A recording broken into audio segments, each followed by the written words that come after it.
Baik, assalamualaikum warahmatullahi wabarakatuh. Selamat pagi anak-anak. Jumpa lagi bersama Pak Septian di hari Jumat tanggal 4 September tahun 2020. Baik anak-anak, pagi hari ini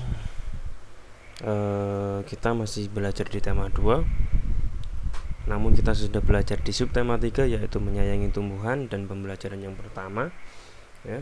Sebelum kita mulai pembelajaran pada pagi hari ini, Pak Septian ingin menanyakan kabar kalian. Gimana kabarnya anak-anak? Saya harap kalian masih tetap semangat dan terus semangat dan masih mau berusaha untuk menjaga diri, tetap di rumah, jaga kesehatan tanpa banyak keluar rumah ya, supaya pandeminya segera berakhir dan kita bisa segera bertemu di sekolahan. Bagaimana sebelum kita mulai materinya, saya harap kalian buka buku paket kalian tema 2 menyayangi tumbuhan dan hewan ya. Buka di subtema 3 menyayangi tumbuhan dan pembelajaran yang pertama ya anak-anak. Jadi kita kali ini akan pada subtema 3 ini kita akan banyak membahas tentang tumbuhan ya. Kita harus saling menyayangi sesama manusia. Selain itu kita juga harus menyayangi tumbuhan anak-anak. Tumbuhan telah memberikan banyak manfaat kepada manusia. Seperti yang kemarin Pak Septian sampaikan, bahwasanya kita membutuhkan, manusia itu juga membutuhkan hewan dan tumbuhan ya. Perbuatan menyayangi tumbuhan merupakan salah satu bentuk syukur kita kepada Tuhan ya. Itu ada bentuk syukur kita terhadap Tuhan. Kita harus menyayanginya ya. Bentuk syukur pada Tuhan itu juga merupakan seperti pengamalan sila pertama Pancasila, yaitu ketuhanan yang Maha Esa ya, yang dilambangkan dengan bintang. Apa yang harus kita lakukan untuk menjaga kelangsungan hidup tumbuhan anak-anak? Jadi pada saat ini tumbuhan tidak hanya tumbuhan yang kecil-kecil yang ada hiasan di rumah anak-anak, tapi tumbuhan juga banyak tumbuhan yang berupa pohon-pohon ya. Secara langsung kita membutuhkan pohon-pohon itu anak-anak ya. Pak, apakah kita hanya membutuhkan pohon, membutuhkan tumbuhan kecil? Tidak, tapi pohon juga kita butuhkan ya. Coba kalian lihat, kalian tengok akhir-akhir ini atau kapan, beberapa waktu yang lalu sering kita dengar yang namanya kebakaran hutan ya. Ulah siapa? Apakah ulah manusia ataukah ada yang membakarnya? Mau disadari langsung tidak langsung, percaya tidak percaya, pasti ada campur tangan manusia, ada ulah tangan manusia di dalamnya ya. Maka dari itu kita sebagai generasi penerus, masih generasi muda ya, saya harap tanamlah dalam jiwa kalian untuk menyayangi tumbuhan ya. Gimana caranya? Boleh kita menebang pohon, tapi jika kita menebang satu pohon, kita harus menanam pohon kembali ya, untuk mengganti pohon yang kita tebang. Itu anak-anak. Coba kalian tengok banyak gunung-gunung yang sudah gundul, gunung-gunung yang sekarang sudah berubah menjadi perumahan, menjadi pemukiman ya. Yang mengakibatkan apa? Mau tidak mau disadari atau tidak, itu yang mengakibatkan banjir di mana-mana ya. Maka dari itu kita membutuhkan tumbuhan itu. Bagi anak-anak, tidak panjang lebar, Pak Septian di sini akan menjelaskan ya. Yang pertama yaitu yang akan Pak Septian jelaskan adalah petunjuk perawatan melati ya. Perawatan bunga melati. Di situ di buku paket kalian dijelaskan bahwasanya Siti mencari buku paket yang ada di perpustakaan atau buku bacaan di mana dijelaskan cara merawat tumbuhan melati.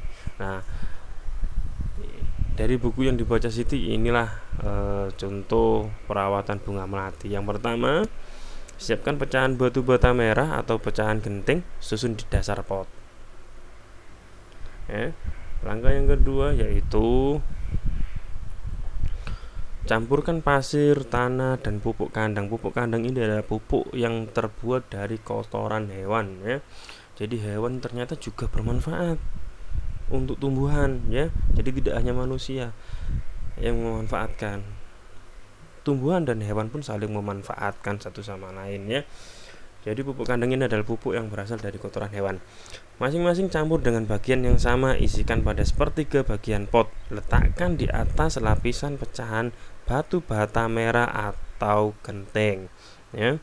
Yang ketiga, masukkan bibit melati, ya. Bibit melati itu adalah tanaman melati yang awal atau yang masih muda, yang cikal bakalnya tumbuhan melati. Sisakan media lama yang masih menempel, tujuannya agar tanaman dapat beradaptasi dengan media yang baru. Jadi media tanamnya yang ketika kamu beli ataupun kamu melihat bibitnya, pasti kan ada media tanamnya, entah tanah, entah pupuk, entah pupuk, pasti kan ada. Nah, itu disisakan sedikit atau sediakan sebagian untuk dicampur dengan media yang lama, yang baru, ya. Tujuannya supaya bibitnya tidak stres ataupun bisa beradaptasi dengan bibit yang baru, dia dicampur, ya anak-anak.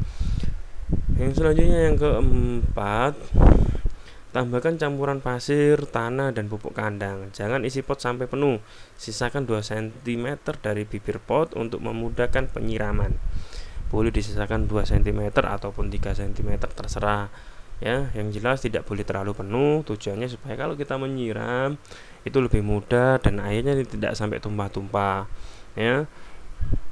Selanjutnya, pastikan tanaman dapat berdiri kokoh, ya. Jadi ketika ditanam di dalam pot ini pastikan berdiri kokoh, jangan yang mudah roboh.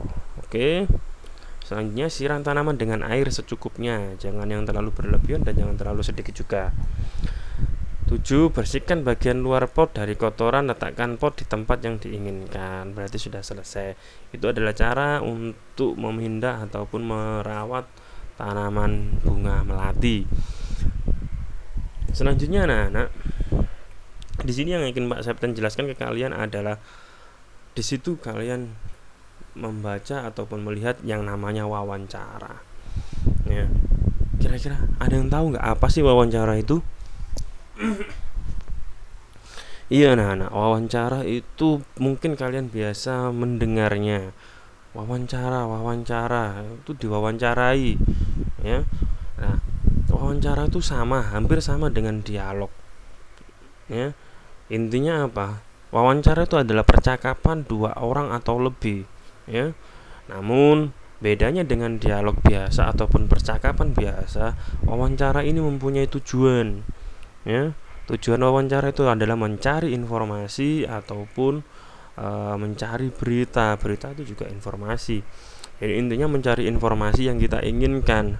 Dan biasanya ketika kita mau wawancara, kita menyiapkan yang namanya soal ataupun pertanyaan ataupun topik yang akan kita bahas. Kamu pernah melihat seorang artis diwawancarai, kamu pernah melihat seorang pejabat negara, pejabat daerah diwawancari oleh wartawan, ya. Wartawan itu kan petugas yang membuat berita, mencari berita. Nah, wartawan itu mewawancarai, pasti dia tahu pokok bahasan yang akan ditanyakan apa, ya. Apa yang akan dibahas dengan orang yang ingin diwawancarai. Lalu pasti dia sudah menyiapkan beberapa pertanyaan yang ingin dia tanyakan, atau dia sudah menyiapkan entah berupa pertanyaan tertulis ataupun pertanyaan dalam pikiran dia. Intinya ketika kita mau melakukan wawancara, kita pasti menyiapkan yang namanya pertanyaan, ya. Baik, itu adalah wawancara, anak-anak. Dalam wawancara ada yang namanya narasumber, ya. Narasumber itu siapa atau narasumber itu apa? Narasumber itu adalah orang yang memberi informasi atau orang yang dicari informasinya, atau orang yang ingin memberikan informasi kepada orang atau wawancara itu tadi, ya. Selain narasumber ada juga pewawancara. Jadi pewawancara ini adalah orang yang mewawancarai atau orang yang mencari informasi. Itu adalah pewawancara. Sedangkan narasumber adalah orang yang memberi informasi. Tahu bedanya, ya? Jelas bedanya, bahwasanya narasumber adalah orang yang memberi informasi, sedangkan pewawancara adalah orang yang mencari informasi. Jadi ketika terdapat suatu kejadian yang namanya wawancara, pasti ada yang namanya narasumber dan juga ada yang namanya pewawancara. Nah, ketika mau mengadakan wawancara, Pewawancara ini pasti menyiapkan yang namanya pertanyaan. Pertanyaannya pasti tidak menyimpang dari konsep ataupun bahasan yang ingin dia cari informasi dari narasumber ini. Suatu contoh, ketika kita wawancara, kamu kan bisa wawancara. Suatu saat kita wawancara kepada seorang petani, ya, pada seorang petani yang sukses, dia selalu menanam tanaman di sawahnya ataupun kebunnya, kita wawancarai. Nah, ketika kita wawancara pada seorang petani, pasti kita punya bahasan. Kamu ingin bahas apa? Kesuksesan petani tersebut. Nah, atau cara-cara menanam tanaman yang dia tanam. Nah, di dalam pertanyaan-pertanyaan yang kalian siapkan pasti tidak menyimpang dari konsep ataupun bahasan itu tadi.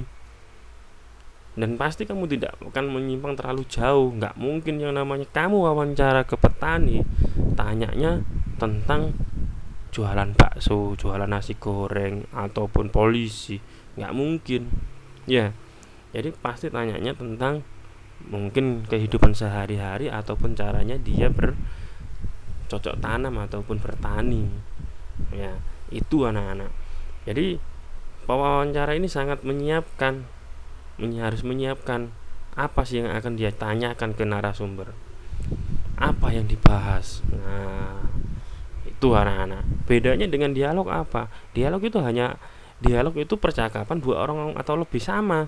Tapi dialog itu tidak mengarah ataupun tidak ada bahasan tertentu. Ya wis ngomong biasa, ngobrol biasa. Seperti kamu ngobrol sama temanmu. Kamu sudah makan apa belum? Ataupun saling bercerita. Jadi nggak harus ada yang tanya, nggak harus ada yang harus menjawab. Tiba-tiba hanya bercerita saja juga boleh, termasuk dialog, tapi bukan wawancara. Wawancara adalah mencari informasinya, ada informasi, ada pertanyaan yang diajukan untuk mencari informasi, itu wawancara. Ya, baik, sampai di sini jelas ya. Oke, saya harap kalian jelas tentang wawancara karena kita akan melakukan wawancara.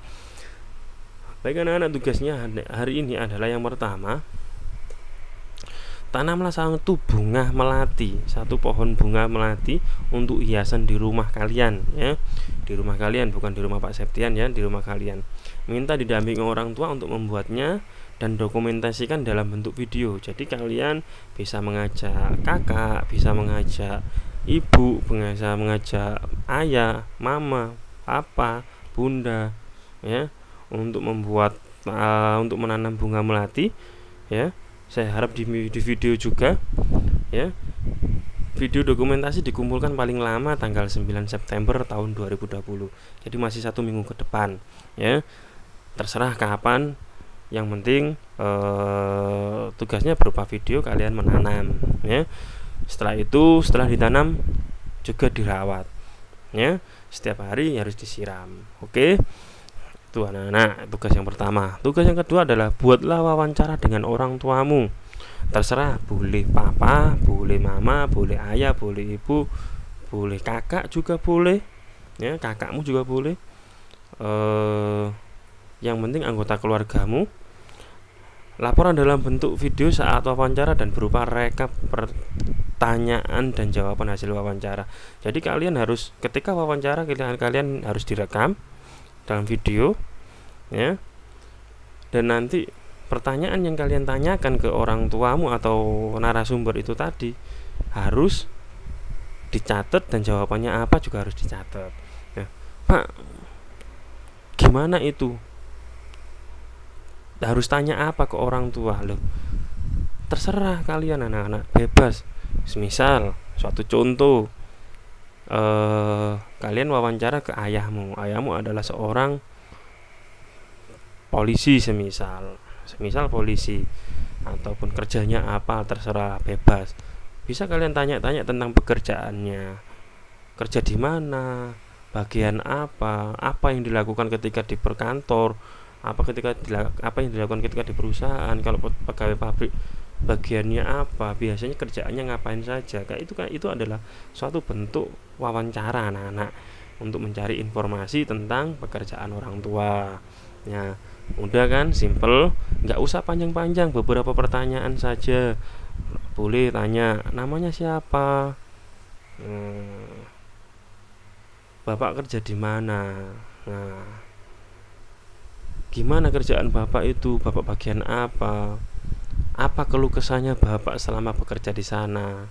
Keluh kesah itu suka duka atau senang atau nggak senangnya di sana tuh seperti apa? Ya, itu tanyakan boleh, atau tanya gaji juga boleh. Ya, mulai kerjanya jam berapa sampai jam berapa boleh, terserah. Intinya kalian mencari informasi tentang pekerjaan dari orang tuamu atau anggota keluargamu yang ada di rumah. Itu anak-anak tugasnya. Selanjutnya, kerjakan LKS penilaian harian subtema 2 halaman 48 sampai 50.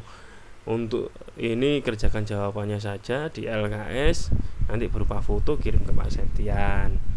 Baik anak-anak, itulah tugas dari Pak Septian. Itu juga materi dari Pak Septian. Apabila ada yang kurang jelas baik tugas maupun materi, silakan menghubungi Pak Septian, WA Pak Septian, menanyakan Pak Septian gimana tugasnya.